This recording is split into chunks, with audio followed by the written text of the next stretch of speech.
from ICL's perspective, that's quite a bit of risk. Mines don't tend to,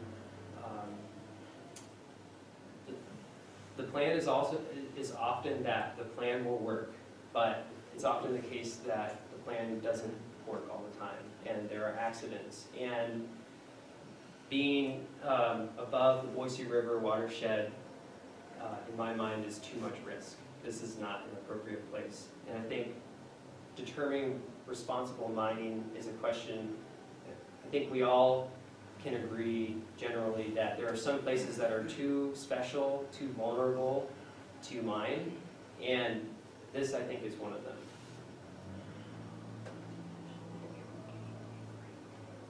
This is a map of another proposal just east of McCall. This is the Stibnite mine, and it's been proposed by a company called Midas Gold. This area of Idaho was victim to some historic mining that was never cleaned up. And the most iconic area that wasn't cleaned up is called the Yellow Pine Mine Pit. This is the mining scars that have been left behind. This mine actually, because of this pit and because of the contamination, actually prevents fish passage. And Chinook salmon, steel-headed bull trout actually historically used this watershed. They can't now. But this particular proposal is in part based on cleaning this up. So Midas Gold is proposing to open up 2 to 3 new gold mine pits in this area, but to use part of the proceeds to reclaim and restore this area and to make sure that their mine operations don't lead to the same contamination and degradation that historic mining did. So well, I want to back up a little bit. So here they would be mining for gold and antimony. Gold is generally used just for jewelry, but it also has some utility for electronics. Antimony more so on the electronic side. So there's definitely utility there. We need some of those minerals for the technology we rely upon. Mining companies often promote the fact that they will lead to a lot more jobs, especially in more rural communities. So those are things that we're weighing as we look at this proposal. But again, this area is habitat for salmon and steelhead bull trout, species that are endangered or very sensitive and at risk of extinction. So that's a counterbalancing force. And we're not so sure at this point, it's still in the process of evaluation, that the environmental benefits of this mine actually are net benefit.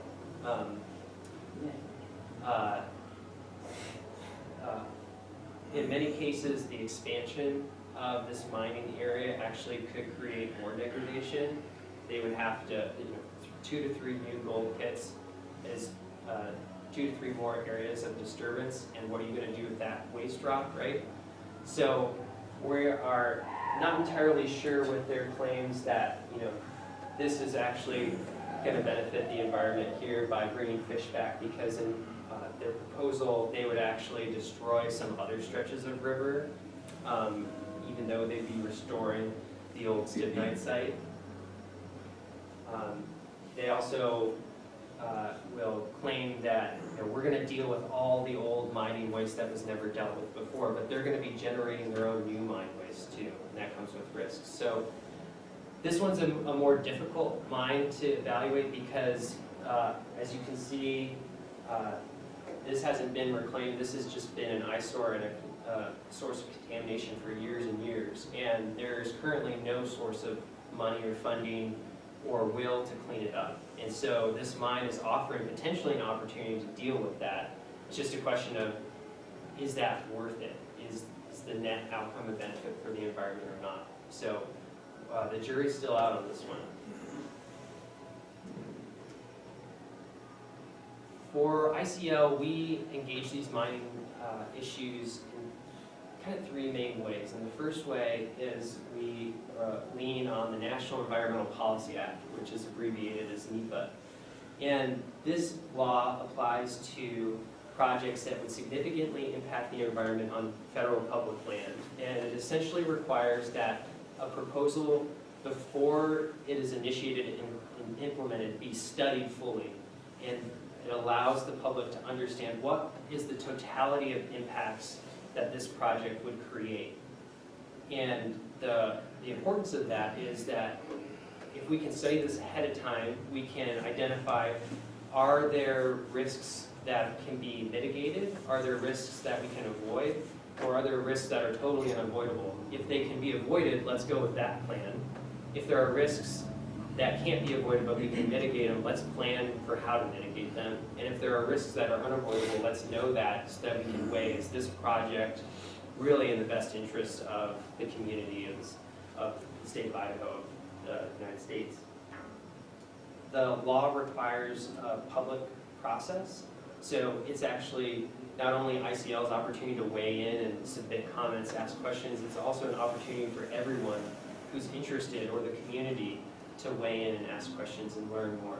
And so this is a significant law that we rely on to better understand mining proposals and generate public support or not, if it's determined that the mine proposal is not a benefit for the environment, for the community. Some questions, just lastly on this, some questions typical for us to ask are, what are you going to do with the waste? Where is it going to go? Are there going to be permanent remediation actions that are necessary to contain the waste? Is the water going to continue to be clean? What's the track record of the mining company and the executives that run it? It's often the case that mine companies create new LLCs, and then as soon as they go bankrupt, they create another one and mine somewhere else. So we want to know, what's the track record? Are these good actors? The other way that ICL engages mining issues is we try to reach out to and work with responsible mining companies. And this is a photograph in southeast Idaho where there's prolific phosphate mining. And we've actually teamed up with Trout Unlimited and 3 mining companies in that area to create the Upper Blackfoot River Confluence, which is a partnership that seeks to recognize the impact of mines in that area and how can we mitigate it. What can we do to focus on areas that have been degraded and improve them, and where can we focus on areas that haven't been degraded and make them more receptive for plants and animals. The Upper Blackfoot River Confluence gets funding from the mining companies, and then the 3 mining companies, ICL and Trout Unlimited, and local stakeholders work to prioritize where in this watershed would that money be best spent to protect the environment, to clean it up, or to further restore and improve areas to help support different fish, wildlife, and other public lands values. So we definitely try to reach out to and work with responsible mining companies to find a balance between needing minerals for what we use, but also protecting the environment. And then the last way we engage mining issues is we will rely on the court system. There are times when we feel like the laws aren't being fully enforced, or that the case hasn't been made for the mine, and we will use the legal system to make sure that the laws are followed. So for example, in Silver Valley, we were tracking a mining company up there, and they were violating their Clean Water Act permit. They were discharging their mine waste into the South Fork of the Coeur d'Alene River at levels that were above their limits. And so we filed a 60-day notice of intent to sue, and we were actually able to communicate with that mine, and rather than go to court and use resources to fight it out legally, we reached a settlement with the mining company where they agreed to pay $120,000 that we could distribute to restoration projects in the valley to offset the contamination that they contributed above their limits. So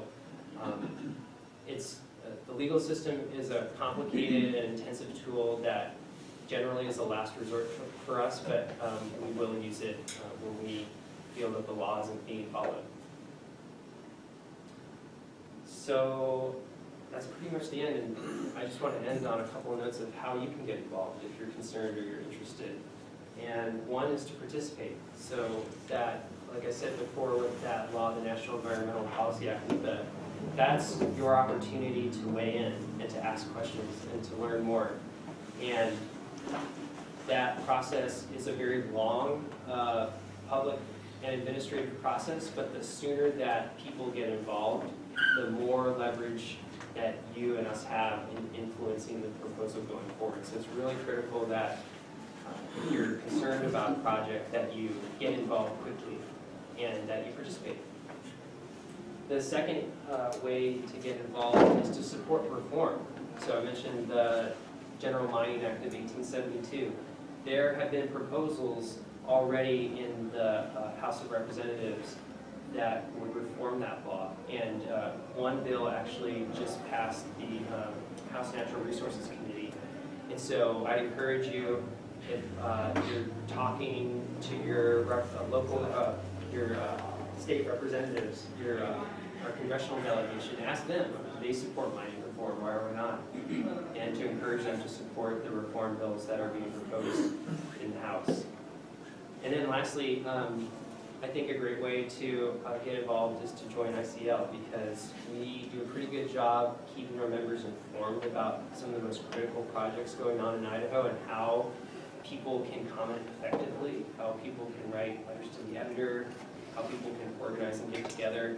And so we're a really good resource if you want to learn more and stay involved. So I encourage you to sign up for emails or become a member, and we're also a resource whenever you need. So super happy to get phone calls, take emails, and if you're in the Sandpoint area, you should definitely drop by, because it's just the three of us there. I tend to be more of an extrovert, and I like the company. So